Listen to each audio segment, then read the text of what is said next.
The first time I saw one of these things, it was my mama that showed it to me. My mama was a school teacher, but she was a computer machine. I think that's where I get my stuff from. I realized where I got it from. I got it from my mother. My mother was a genius. She was a computer machine. You ask her anything. My mother was so bad, you can go up and ask my mama anything, and she would tell us.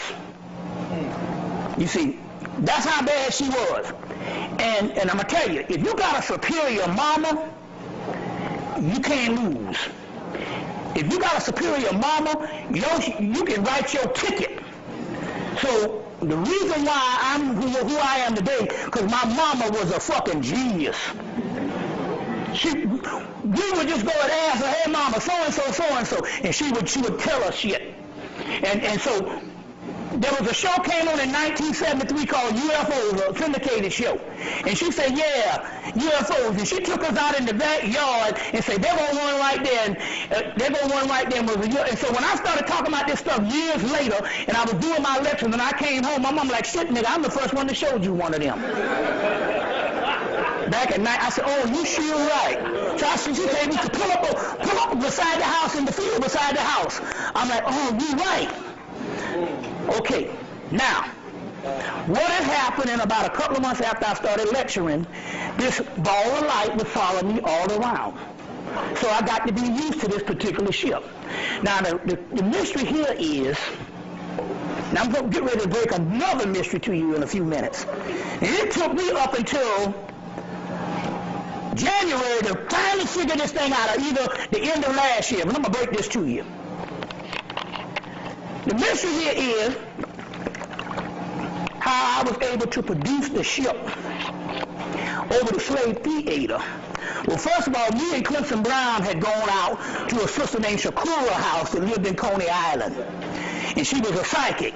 So she was asking her a question. So I told her, I was asking her a question. So I asked her, I said, can you tell the ship to show up tonight over the slave theater, yes or no? And she said, they said, we'll be there. Now, I wasn't stupid. I wasn't going to go and say in the slave theater and chance the shit and E.T. don't show.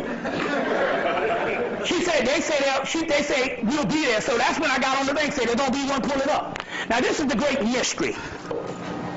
This is the great mystery.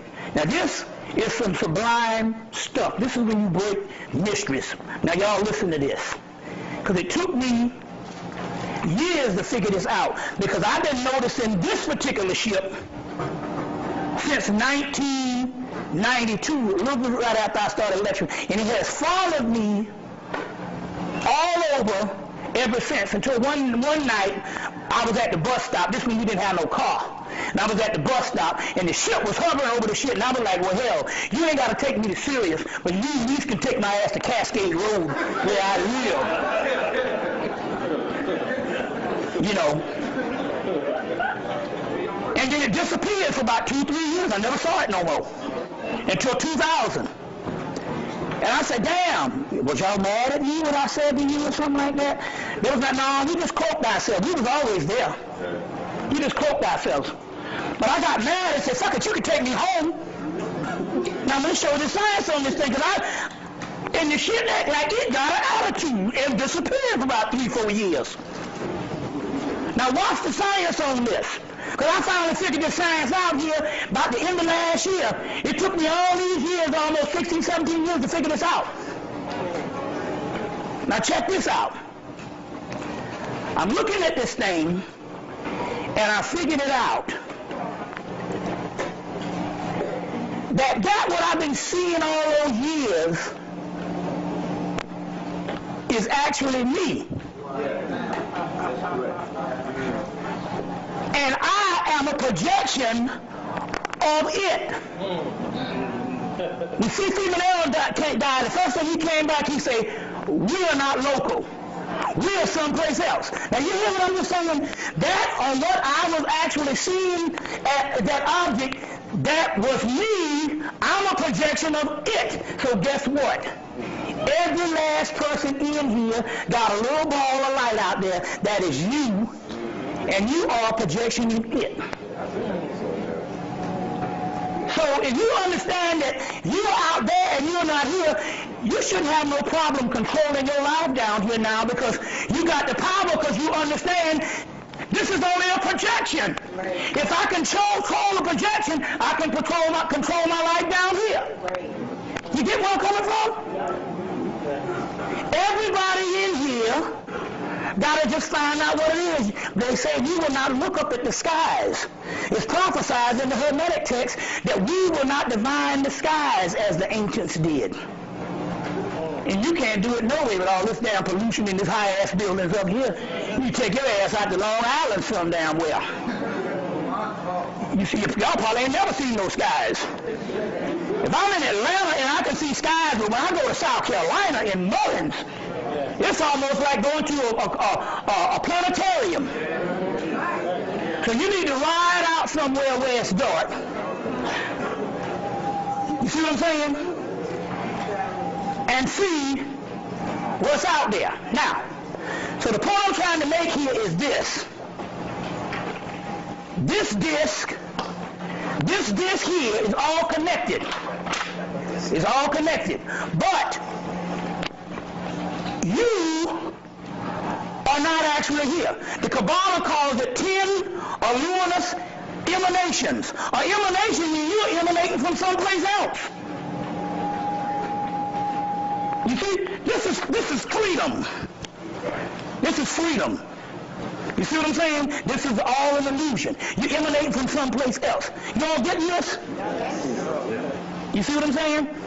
So this is how, but this is why the government will tell you about the physical stuff, and you keep looking for physical ETs. That's to throw it off for you. You're the only alien that's coming. But you are a luminous emanation, but you are a projection of something that's not local, and you right up there in the sky. That's what they tell you, even in the Lion King. As above, so the Lord, they say, but when your ancestors go, they become a star in the sky. Every man, every woman is a star. The solar sun. S-O-N-S-U-N, same thing. It's a luminous emanation, but it's this Sudarsha chakra. It's an emanation. I was coming back from Charlotte, and they had ice on the road. I did a lecture in February, and they had ice on the road, and the brother came down on a big-ass Lexus. And we drove from Charlotte to Atlanta, and there was ice, and we were going to get stuck in the ice.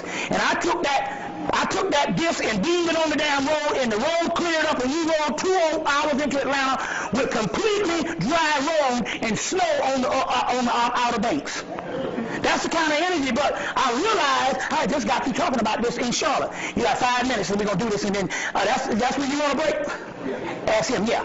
Okay, got 5 minutes. That's when you want to break in 5. We're going to break in 5 minutes. What time is it now? I don't know.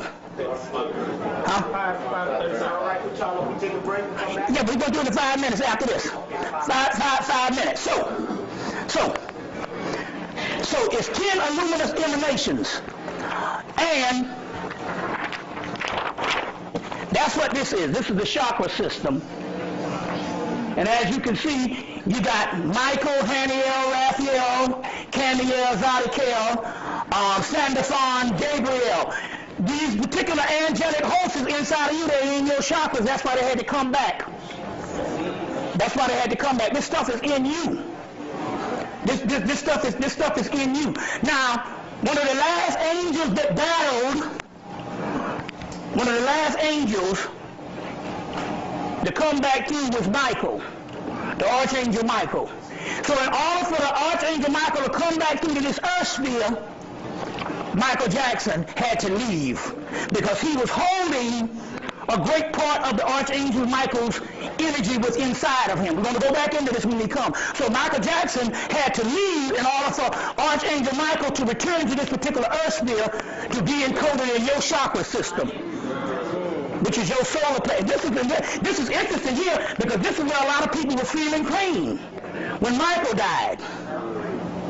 You see what I'm saying? You see, was feeling pain when Michael died. You see. So he had to leave. So we just grasping the surface. Now, I want to get into one other thing before we go, and that is this. Before we go, and that is this. Y'all all right? Yeah, This is some amazing stuff. I'm doing pretty good to show that I ain't even touched my notes. I haven't even touched my notes, but you remember I talked about this the last time, and I had the top hat on? Baron Zombie.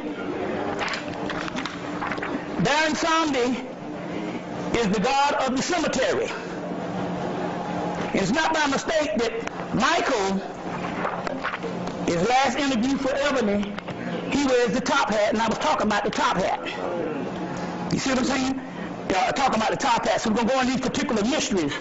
But that's the whole Baron Zombie thing. Michael wore the top hat. That's a sign of his ascension. In the hearing, I was talking about that the last time I was here. Baron Zombie, the god, which is Saturn, the god of the